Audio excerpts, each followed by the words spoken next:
श्रीमद् भागवत गीता ने आपकी जिंदगी में एक बहुत बड़ा रोल प्ले किया है, तो आपने उसका अध्ययन कब से चालू किया? अध्ययन तो मैंने 3 वर्ष की उम्र से प्रारंभ कर दिया था। जो मेरे गुरुजी हैं जगत गुरु रामानुजाचार्य श्री श्री धराचार्य जी महाराज, उनसे मैंने 3 वर्ष की उम्र में दीक्षा प्राप्त की थी। मेरे गुरुजी एवं मेरे माता पिता का ही आशीर्वाद है मुझे श्रीमद् भागवत रूपी कथा का फल स्वरूप में मिला है।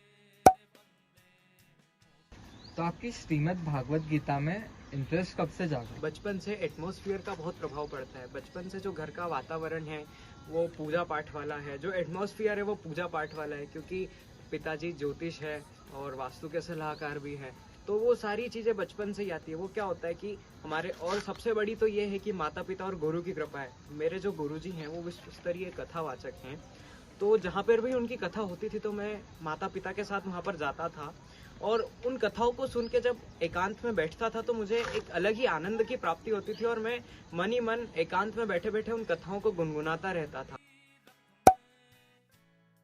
तो जैसे आपने भगवत कथा 3 साल की उम्र से चालू किया अध्ययन करना, तो 3 साल की उम्र के जो बच्चे रहते हैं वो तो खेल कूद में लगे रहते हैं, तो आपने इतनी छोटी उम्र से भगवत गीता जैसी डीप चीज पढ़ने की वजह से आपके थॉट प्रोसेस में क्या कुछ चेंज आया है?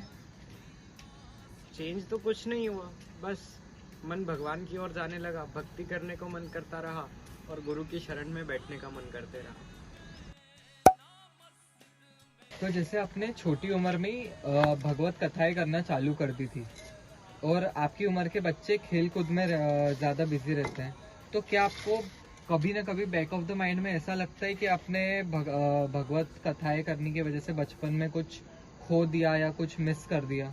नहीं, ऐसा कुछ मिस नहीं किया। देखो, मैं तो एक चीज लेकर के चलता हूँ कि भक्ति और जो भजन है ना वो बचपन से ही करनी चाहिए। अगर आपने बचपन में भक्ति कर ली तो आपकी जवानी और आपका बुढ़ापा स्वतः ही सुधर जाएगा।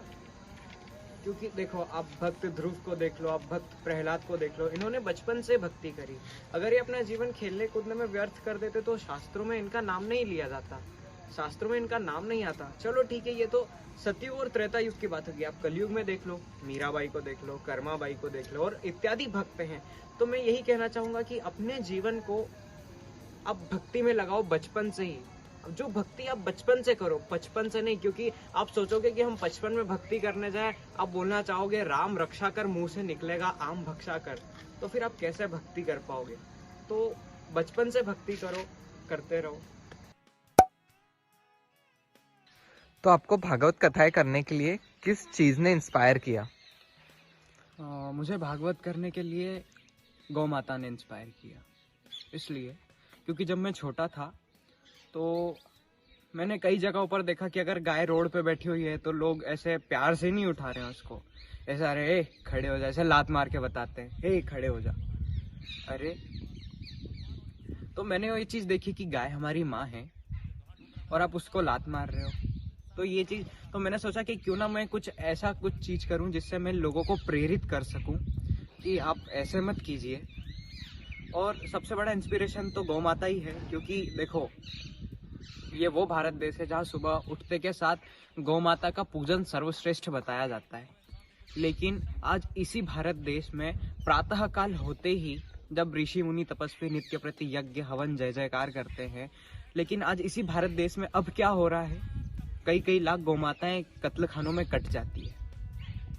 देखो, पुराने समय में क्या होता था कि घर घर में गौ माताएं होती थी और गलियों में कुत्ते मिलते थे, और आज उसी का उल्टा हो रहा है कि घर घर में कुत्ता मिल रहा है और गलियों में गौ माताएं। भगवान कृष्ण भी बोलते हैं कि गवाम मध्य वसाम्य हम, गाय मेरे आगे रहे, गाय मेरे पीछे रहे और मैं हमेशा गायों के मध्य में निवास करूं।